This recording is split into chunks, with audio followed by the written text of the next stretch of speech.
ఇచ్చే వాళ్ళు ఉన్నారు నా కోసం. కష్ట దుకాణంలో ప్రతి పేదవాడికి అండగా ఉండే మనిషిని నేను. సినిమా డైలాగుల్లాగా మాట్లాడి పండబెట్టి తొక్కుతాం, ఇష్టం వచ్చినట్టు మాట్లాడితే ఊరుకునేది లేదు.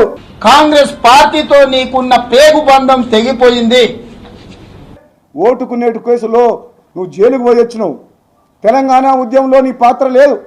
తెలంగాణ వచ్చిన తర్వాత కూడా 2014లో టీడీపీ నుంచి ఎమ్మెల్యే గెలిచినావు. 2017లో కాంగ్రెస్ పార్టీకి వచ్చి నీ రాజకీయ భవిష్యత్తు కోసం కాంగ్రెస్ పార్టీలో చేరినావు తప్పితే నువ్వు కాంగ్రెస్ రక్తం కాదు, మాది కాంగ్రెస్ రక్తం. కేసీఆర్ అప్పులపాలు చేస్తే రేవంత్ రెడ్డి రాష్ట్రాన్ని ఏకంగా అమ్ముకుంటాడు. ఇచ్చే వాళ్ళు ఉన్నారు నా కోసం. కష్ట దుకాణంలో ప్రతి పేదవాడికి అండగా ఉండే మనిషిని నేను. సినిమా డైలాగుల్లాగా మాట్లాడి పండబెట్టి తొక్కుతాం, ఇష్టం వచ్చినట్టు మాట్లాడితే ఊరుకునేది లేదు. కాంగ్రెస్ పార్టీతో నీకున్న పేగు బంధం తెగిపోయింది.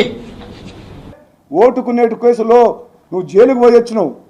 తెలంగాణ ఉద్యమంలో నీ పాత్ర లేదు. తెలంగాణ వచ్చిన తర్వాత కూడా 2014లో టీడీపీ నుంచి ఎమ్మెల్యే గెలిచినావు.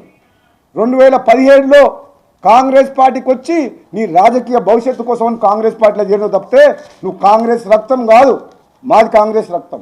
కేసీఆర్ అప్పులపాలు చేస్తే రేవంత్ రెడ్డి రాష్ట్రాన్ని ఏకంగా అమ్ముకుంటాడు.